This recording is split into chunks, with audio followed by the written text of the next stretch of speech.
ल बाबु कफी। भाउजू दाइ आउनु भयो त? छैन, तपाईको फोन आइरहेछ बाबु।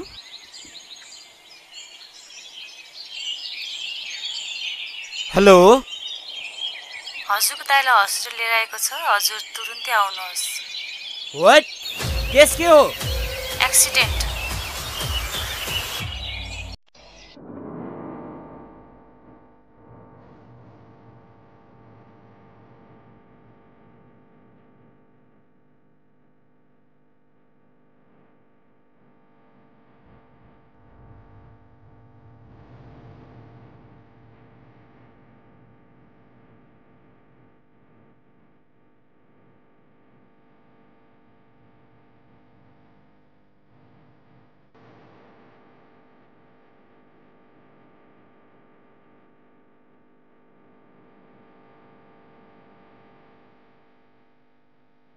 डाक्टर साहब अहिले उहाँलाई कस्तो छ?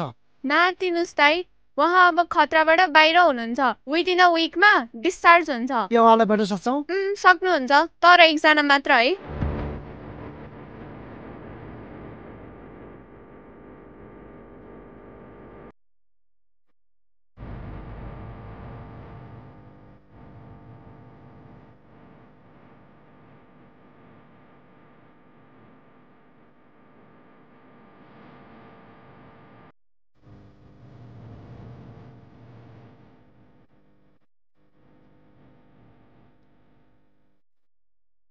तपाईहरू घर जानुहोस्, म यही हस्पिटलमा दाइसँग बस्छु। चिन्ता नगर, सब ठिक हुन्छ। हामी पनि यही छौँ। नाइ, हजुर गएपछि भाउजूलाई हेल्प हुन्छ। म छु नि यहाँ। ए पक्नुस्, म पनि जान्छु। सिमरन, दाइलाई हेर्दै गर्नु, म उहाँहरूलाई घर पुर्याएर आउँछु। होइन, दाइको हेरचाह गरेर यही बस्नु, हामी जान्छौँ। होइन, जाउँ सँगै। घरदेखि कपडा पनि लिएर आउला। हिँड्नुहोस्।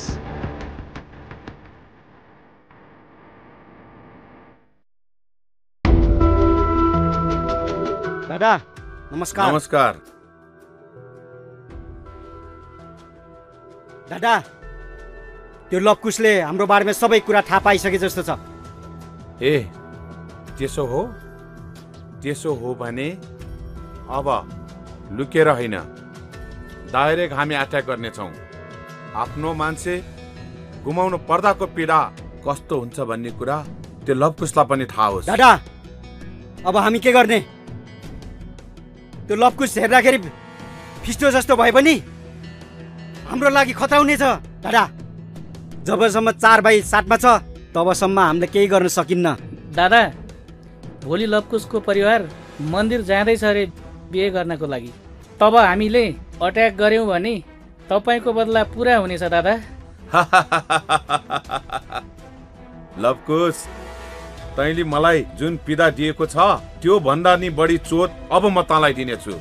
ए सुन केटाहरू, यो पटक कुनै पनि हालतमा हामीले हाम्रो चान्स गुमाउनु हुँदैन। अत्यन्तै सावधानी अपनाएर यो लवकुश आफैमा त्यो एउटा धेरै चलाक भएको हुनाले लवकुश बाहेक त्यसका सब केटाहरूलाई खत्तम बनाएर आऊ। जाऊ तिमीहरू।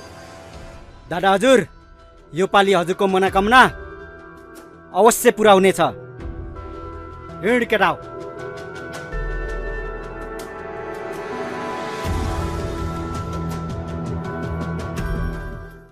अनि पत्ता लाग्यो त यो सब कसले गरेको रहेछ? नाइ, म त्यसैको लागि एकजनासँग भेट गर्न जाँदैछु। तपाईहरू आफ्नो राम्रो ख्याल गरेर बस्नु होला। अनि म बाहिर गएको कुरा दाइलाई नभनिदिनु होला है। ल अहिले म जान्छु है त। Okay.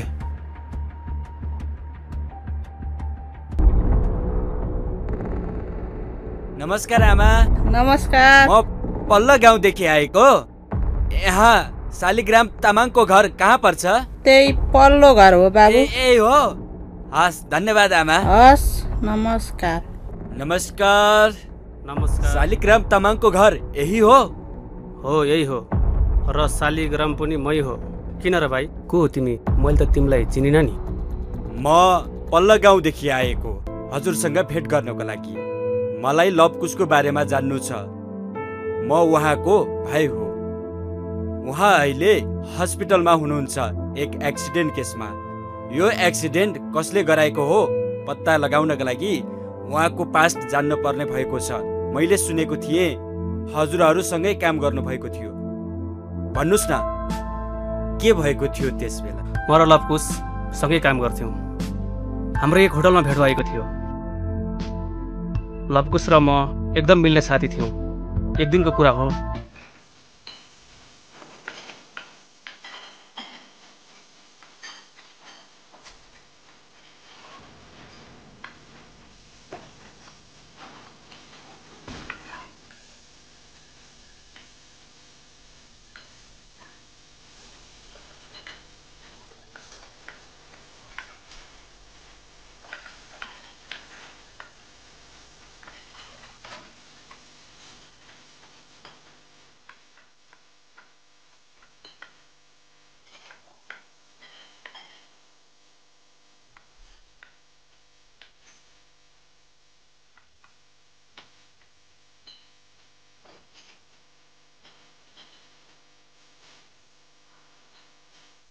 Hello gentlemen, I am सीमा।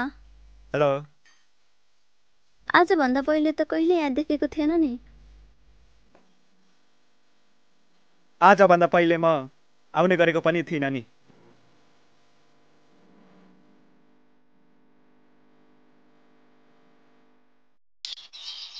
सुन्नुहोस् न, मसँग बिहे गर्नुहोस् न। म हजुरलाई धेरै माया गर्छु नि। यो जीवनमा सम्भव छैन, त्यसैले तिमी जाऊ। आखिर ममा के कमी छ र जो तिमी मसँग बिहे गर्न मान्दैनौ? कमी तिमीमा होइन, कमी ममा छ, त्यसैले तिमी जाऊ।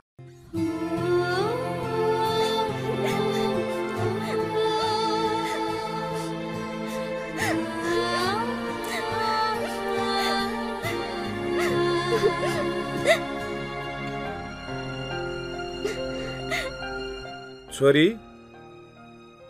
छोरी तिमीलाई के भयो? किन रोको तिमी?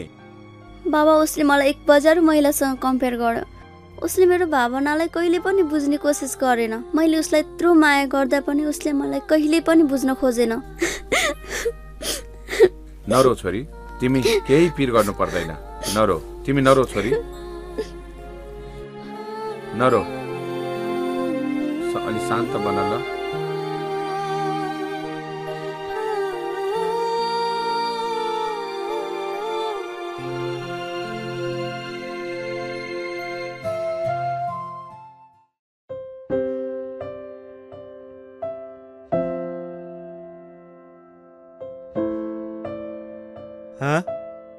फेरि तिमी आयौ?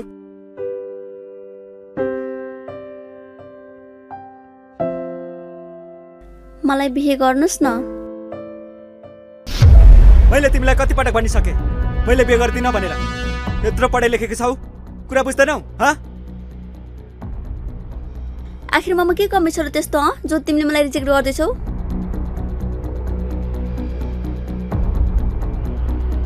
ममा पनि सबै कुरा छ जो एक महिलामा हुन्छ। यी हेर,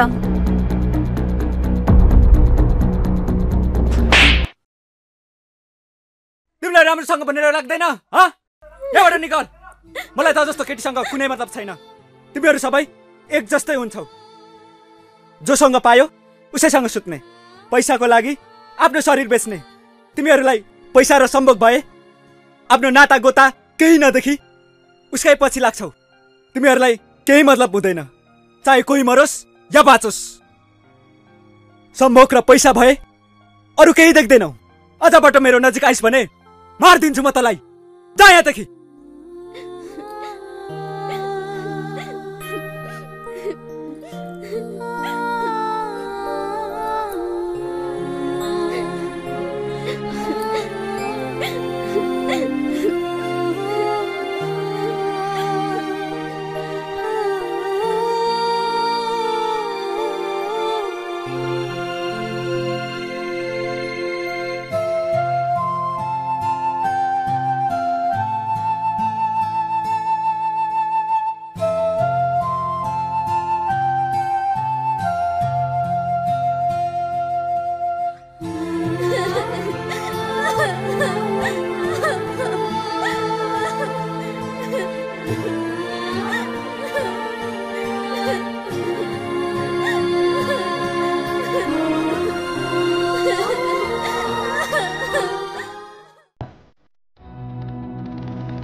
लवकुश, आज मेरो छोरीले आज 5 दिन भयो मेरो छोरीले केही खान्छ कि बोल्छ, खाली रोएर मात्र बसेको छ।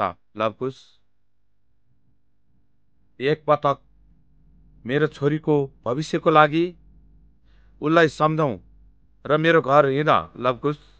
र केही समयपछि लवकुश, उच्च शिक्षा हासिलको लागि म उसलाई विदेश पठाउँछु। तब तक लवकुश ठिक हुन्छ। Please help me Lavkush. मेरो नि बाध्यता छ सीएम सर। त्यत्रो पढेको मान्छेले किन नबुझेको? हिँड्नुहोस् जाउँ, म एकपटक कुरा गर्छु।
हे भगवान,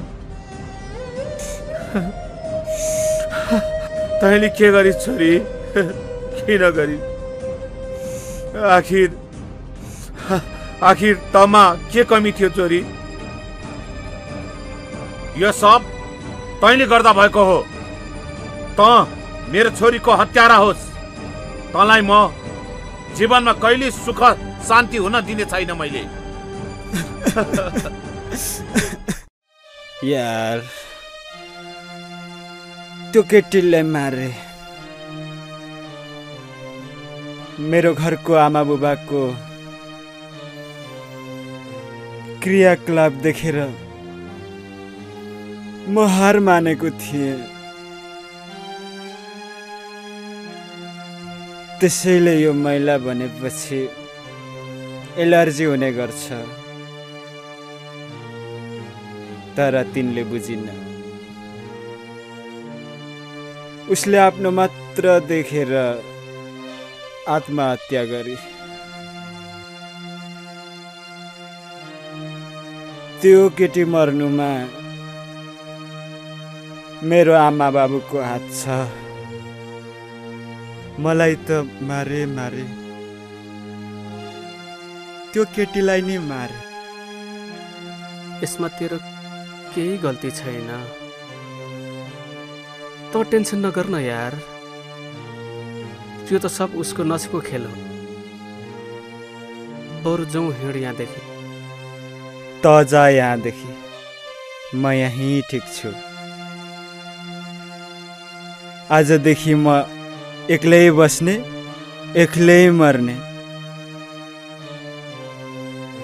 मलाई माया गर्ने केटीलाई गुमाए मेरो साथी। मैले तँलाई गुमाउन सक्दिन। त जा।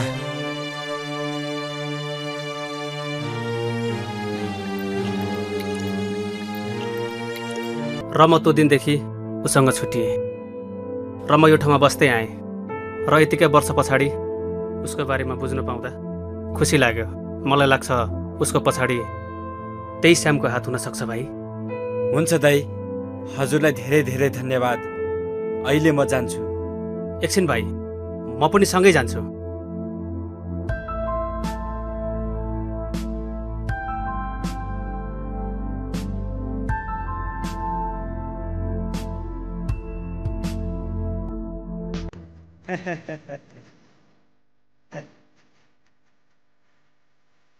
होइन कहाँ गएको त न फोन लागेको थियो। एक साथीको म्यारेज एनिभर्सरी थियो, म त्यहीँ गएको थिएँ। किन र राम दाइले बताउनु भएन? भन्छु भन्दा भन्दै काममा लागेछु, दिमागदेखि हटेछ। अब छोड न, आइगयो नि। अनि शक्ति, तेरो लागि लवकुश दाइले एउटा निर्णय लिनुभएको छ।